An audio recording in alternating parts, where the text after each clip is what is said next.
Hey, hey. Hello, hello. Hey, Arl. Hey, Rob. Hey, how you guys doing? Yeah, not bad. How about you? I'm good. All the Jewish holidays are over, so now it's need to come back to work. Yeah. Oh, I see we all got the agenda about the time changes and things, so that's good. It's only for a week, isn't it? I think it is only for a week, yeah. So. All right, Roger did put up an agenda. It's quite bare bones. I can drive things today if people want, or unless someone else wants to. No, fantastic. All right, agenda. I was going to add one thing, so no, not the working group providers. Agenda. Just got this one. I also wanted to add possible deprecation of WinRM backend. It's not a backend. It's not backend, is it? No. Yeah. And WinRM dependencies. All right, let's just commit this quick, and then we're ready to go. Okay, before we jump into the agenda, does anyone have anything they would like to discuss outside of the agenda first? No, let's go straight into 1.10 timing. So we released 1.10, sorry, 1.11. 11. We released 1.11 beta 1 last week. What day did it go out, Christian? Thursday? Friday? Anyway, it's gone out. That was Thursday. Yeah. And so, Roger, I believe when you want to talk about timing, you're probably looking for when the final release is going to be? Just if you've got an inclination, any feedback yet, or how long we want to leave that feedback open. So I think we've not had any feedback yet. Things are looking pretty stable from all of our internal testing anyway. We have a hackathon with the team next week. So I suspect an RC and a final version will probably land 3rd and 4th week of November if things go to plan. Maybe a bit sooner. Nice.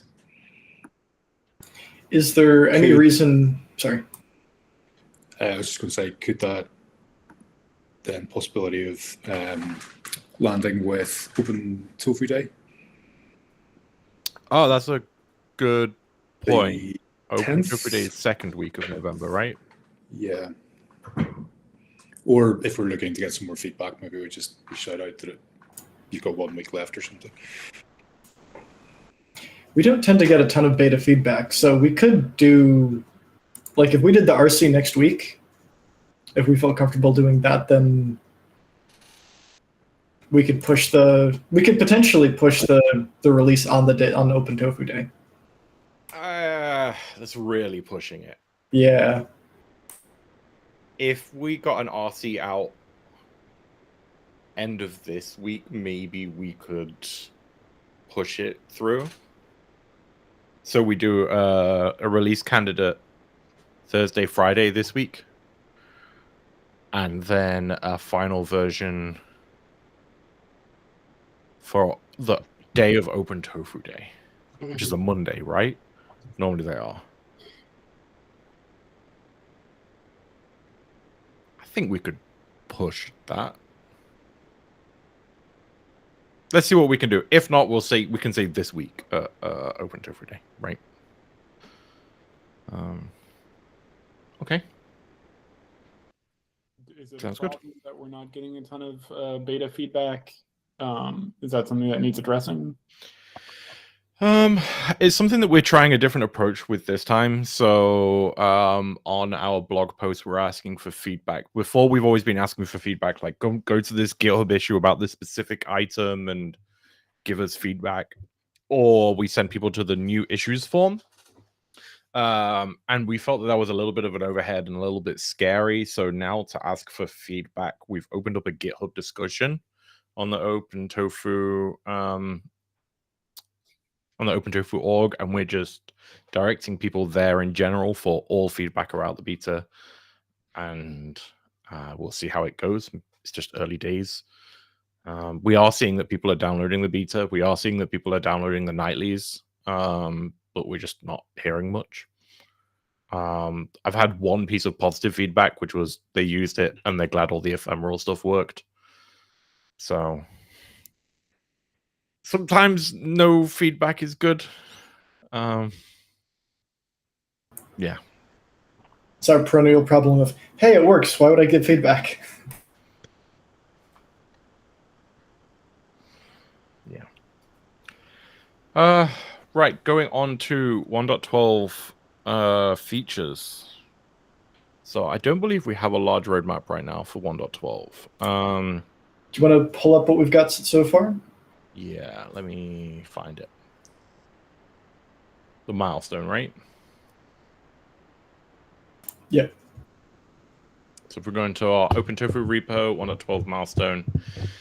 Right now, we are looking at making external key provider or methods stable or not stable. This is dependent on feedback. This is just a documentation change. So that's great. We're going to be allowing arbitrary expressions in prevent destroy argument for resource lifecycle blocks. It's pretty helpful. This is something that we just need to keep on our radar as developers. We've got to work around for some Windows Symlink stuff that we are going to be removing. We want to improve our release process. We had fun on Thursday. I got a bunch of the maintainers together on a call, said, let's do our release. Thinking it would be a 20-minute job, and it would turn out to be 5.5 hours. Because it takes a long time to build, so the feedback cycle is very slow. But it was some things like some API keys had expired for Package Cloud. We weren't using Go Releaser Pro, so it fell over because it didn't understand some YAML. And we really want to just improve it in general. We have a very decoupled process right now with our documentation front end and our main code back end as well. So we are going to be improving a lot of this, making it granular as well. So if one stage fails, we can carry on from where we were instead of restarting everything from scratch. I think we rebuilt OpenTofu 5 or 6 times through that process. And then we are also looking at miscellaneous configuration settings in modules. This is an interesting RFC. I recommend people have a look at it, but this is the idea of introducing a language block with compatible with. This is to reduce the confusion with Terraform version and required Terraform version in the Terraform block. And just trying to make it clear about what's OpenTofu versions and languages and additions and things rather than the legacy required version. And there is a plan that I think Martin has written up in the RFC, Yep. which discusses how people can migrate from required version to the new arguments, but also if they want to carry on using the required version, what happens. So these are the large features for 1.12 that are pending. I believe that Martin will also be doing some work on the language evaluation engine. As will I. Rewriting some of the execution engine under the hood. It should be, from what we've seen so far, a lot better to maintain and work on, give us a lot of velocity, and help us move in the right direction. It also just pays off a lot of technical debt that we inherited, which I think is something that we really need to do. We've had conversations as the maintainers arguing what different nodes in our graph package actually do and trying to document them and the historical things over 5 years, 10 years, what they all are. So, yeah. Just to go and visit the top ranking issues, help drive our roadmap. The stack concept is, I think there are some conversations ongoing around some of this. Martin has a couple RFCs and documents floating around. There's a lot of conversations about breaking up teraliths, how we implement the idea of a higher order orchestration than what's going on in Tofu. Maybe something will come out of the hackathon next week. We'll see what we can do, but I think it needs some design and thought before we do anything in 1.12. Lifecycle attributes, this is coming in 1.12. We just saw this earlier. Skip refreshing instances. I don't know if we've discussed this recently. We should have a look into this. Linting support is something we maybe will investigate, and Dependabot is in motion right now. Dio is most of the way through working on this. We're working with the GitHub team to figure out who owns the Dependabot integration and maintenance. But I think it's quite safe to say that apart from the stack concept, we don't have a big killer feature for 1.12 right now. I'm hoping we find something from the hackathon. If not, there's a few things that personally I would like to work on and pitch for 1.12 that I think we can get in scope. Talking about what we can do with the Terraform query and actions stuff and how we can use that in OpenTofu. I've already done a write-up somewhere about it internally, but I'll share that externally soon. Anyone got any questions about 1.12?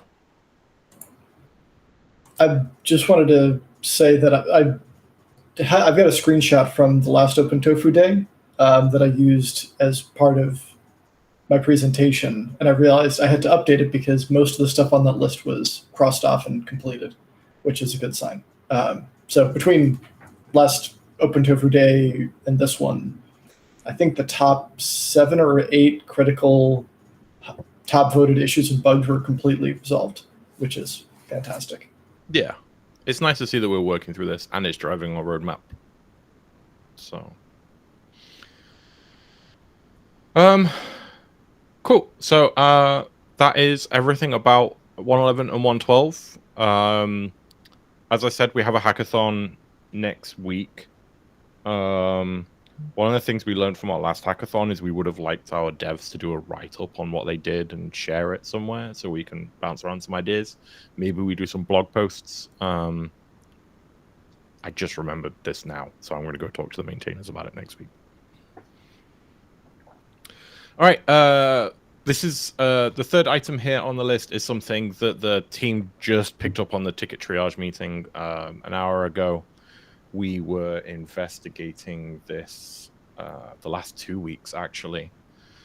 WinRM dependencies are out of date. So OpenTofu has support of using WinRM as an alternative to SSH for remote provisioners. And this is a very old mechanism. This is Windows remote management.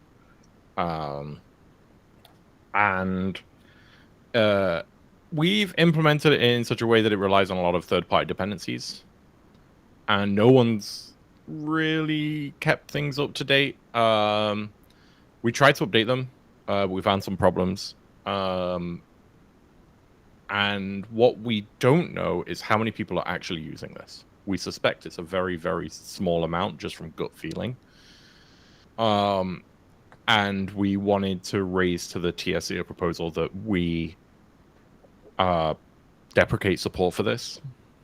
So we announce when we do version 1.11 that we will be deprecating support in 1 or 2 versions, and that we aren't maintaining this and keeping it up to date. None of the team have expertise in this area. The packages are quite hacky. What are people's opinions? if there's a security vulnerability somewhere in one of these packages, we kind of just have to drop it on the fly versus having some sort of planned deprecation over time. And if someone comes back and says, hey, you're deprecating this, we really, really want to support it, and are like, we'll throw engineers at maintaining these libraries or forking them and keeping them up to date, then we can always revisit the decision to deprecate. But in lieu of that, it represents a pretty wide security surface that we don't have confidence in. What will be the deprecation process? We will make a note on our blog post, change log, and everything that goes out with the changes, saying we're going to be deprecating it in 1 or 2 versions. And we will also put it in the documentation alongside the WinRM provisioner that we will be deprecating it. I don't know if there's much else we can do. Yeah, Christian? We could add it so that anytime that provisioner is executed, it spits out a big warning. And that way, if anyone is using it, we've given them every possible notification. Yeah, it's like, I was about to say that, like, just updating documentation, like, nobody reads documentation. So, yeah. It should be something in the output, like in init, that this is deprecated. There's so on Terra we have a notion of strict controls. You can also evaluate that if you want. Don't upend how you do deprecations for this, but you could give users a way to opt into breaking their workflows if they are using this deprecated functionality. We've had users say that they really appreciate it because it lets them go, like, here's an old code base, I have no idea what is in it. Let me turn on the break deprecated stuff flag and then see it explode and then address it.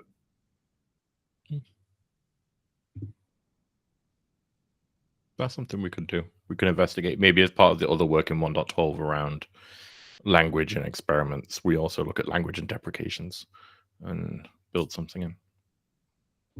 One Roger, thing that would probably help is a way to disable or turn it off by default, where just for people to try to execute from certain versions and shit will start fail, and then there's a way to turn it on back for certain number of versions. This way is just easier to because my assumption would be this WinRM stuff is used by large enterprises who still provision Windows VMware machines somewhere, and I'm pretty sure they don't know all their Terraform code or OpenTofu code. It just works and whatever. So helping them to actually break stuff to see what will fail can help us to either gather some feedback or to quickly deprecate it.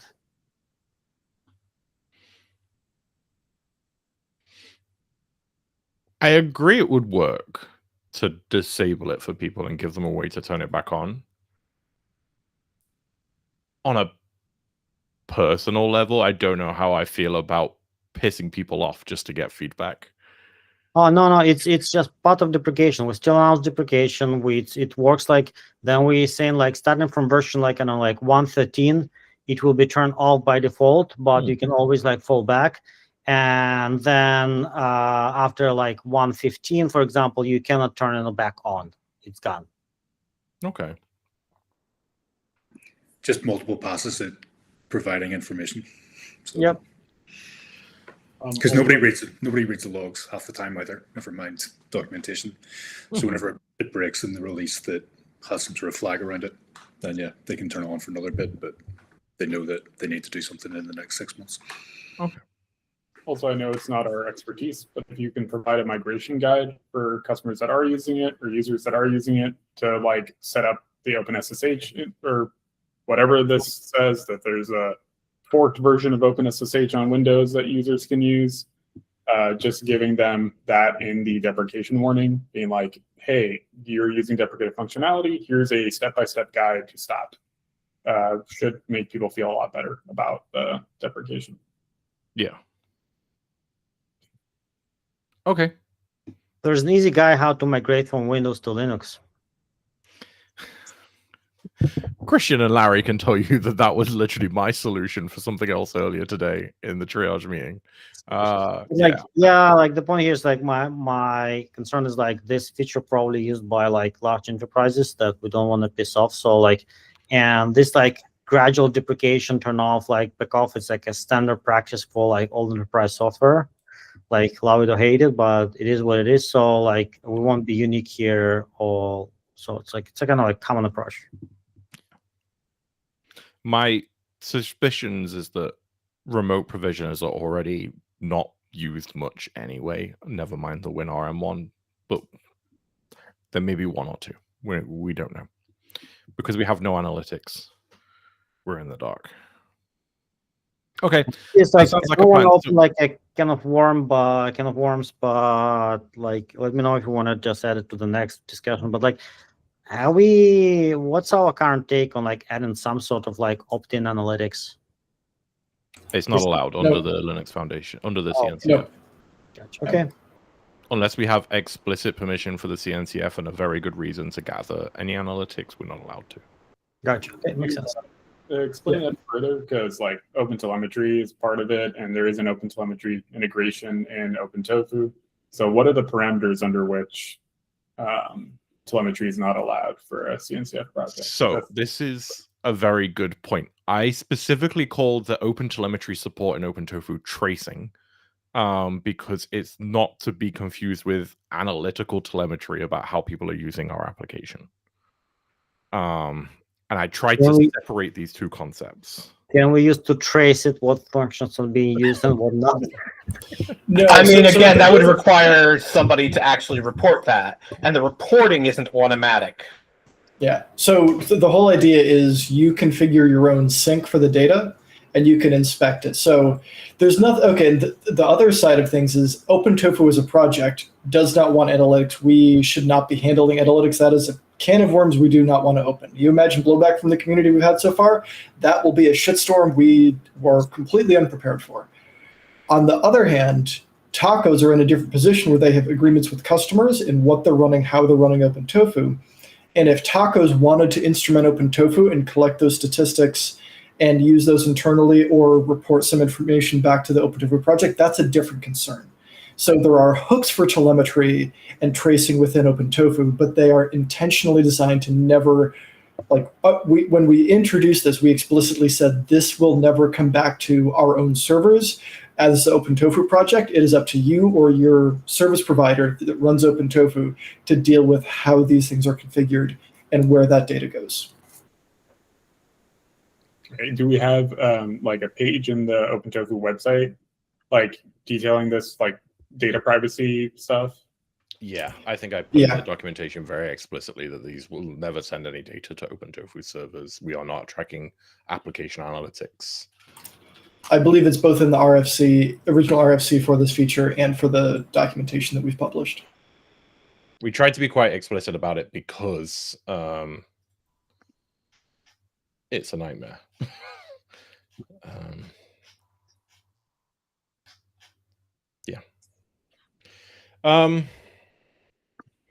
Christian did raise a point, though. Maybe as individual tacos can go away and look at people's state files. I'm not a fan of it. I'm not going to go do it at Spacelift. So yeah, that would require actual conversations with customers about how that data is then going to be shared. And yeah. So on the flip side of things, and this kind of gets into the talk I'm doing for OpenTofu Day, is pitching an idea for tacos. You could have a option to gather telemetry from a run and display that to the user. So if they're trying to figure out why is this run taking so long and I don't want to read 20 pages of logs, you could produce like a nice execution graph from the OpenTelemetry data as part of your product. And then that could be turned into GitHub issues to help us improve the execution of OpenTofu, make their use case faster. There's a few different ways of doing this, but like that's the happy path we imagined. One of the happy paths we imagined when we implemented this feature. Yeah. So I know we'll jump to you there, Igor. Sorry, but CNCF won't allow us. No, it's all good. Like it's a good context. Like Probably it's not the first time and not last time we discussed this, because like in a year probably we'll forget about it. So we'll ask again, and like it's good reminder. Mhm. But also like a path of tacos of reporting certain features, like if there is a way, like I'll think about it.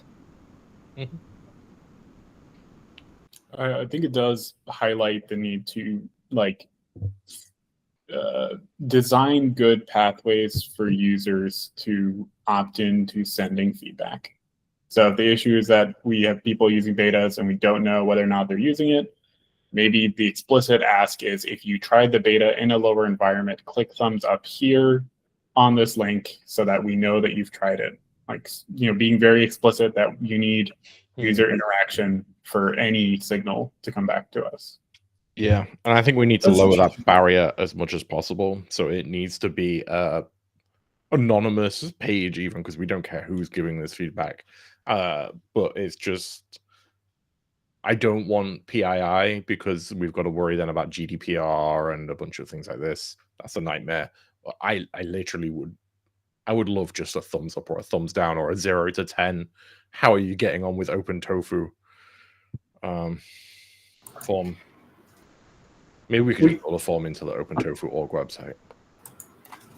We could do that potentially. I'm also wondering if we could, regardless of how we set up the survey, it could be interesting to have the beta have a very discreet little message saying, "Hey, thanks for trying the OpenTofu beta. If you have any feedback, please click this. Please visit this link and give us a thumbs up or give us some feedback." I don't know how nagging we want to be, but I figure anyone who's opting into a beta or even a nightly might be a little bit more inclined to give us feedback. Like, I would want it to be very, very minimal, not like a whole page of like, "Hey, thanks for using the beta," and all the information we want, but just like a little like hook. I don't know.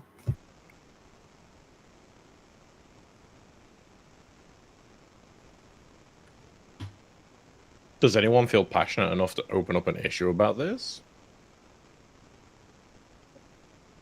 No. Okay. Maybe we don't have an issue. Maybe I just make a feedback form on our website that makes it easy. Well, one thing I would just add, the experiment system's relatively new, right? Mhm. That should definitely have explicit instructions on how to give feedback. So if somebody turns that on, there needs to be an explicit, like, you've turned on an experimental feature. This is where you go report bugs that you think are related to this experimental feature. Yeah. That's my only thing there. Yeah. Yep. Okay. So, popping conversations off the stack, because I know we got a little distracted. I just want to finish off this WinRM dependencies one. Are people okay with me talking to Martin? We propose a deprecation plan in this issue, and then we get the TSC to approve it, and we'll sign off on it on GitHub asynchronously. Cool. Awesome. I think that's everything on our agenda for today, unless anyone has anything else they would like to discuss. No? I just want to go on record. OpenTofu Day is in 2 weeks. I hope everyone has a great time who is there. I don't know, out of the people here, who's going? Okay, quite a few. Awesome. So have a great time. And on that note as well, the call for papers for both OpenTofu Day Europe and OpenTofu Track at Config Management Camp next year have been extended. Closing date for both of them, I think, is like the 9th of November. So if you are thinking of submitting talks about OpenTofu to either of those conferences, or you're interested in attending because they got OpenTofu tracks, now you know. There's also another conference somewhere in Nuremberg that Sebastian Stadel was talking about. Maybe Igor knows the name of it. Is it like a FOSDEM? No, not FOSDEM. I'll find it. There's another OpenTofu event in Nuremberg in Germany somewhere. FOSDEM's in Brussels. We are applying for a we are applying for a stand at FOSDEM with OpenBow. So the two of us will have a joint table there. Config Management Camp, which is immediately after FOSDEM, has an OpenTofu Day track, as I just said, in Ghent, which is a neighboring city. So if you want to go visit all of Belgium, that's a nice way to go and do it. I'm sure there's some other Belgian cities. I don't know. But yeah, it's good to see that we're getting more at conferences and more recognition. It means we're doing something right. Or paying the right amount of money. I told some more marketing, I don't know. Yeah. All right.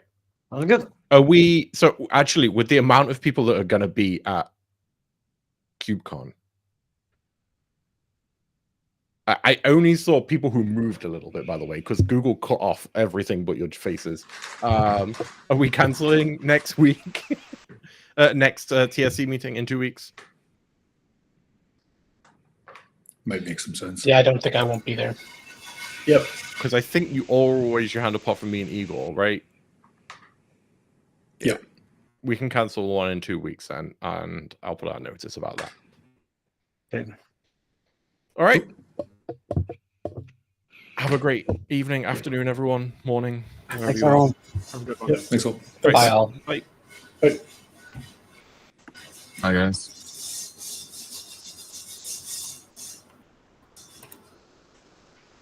I've got to do the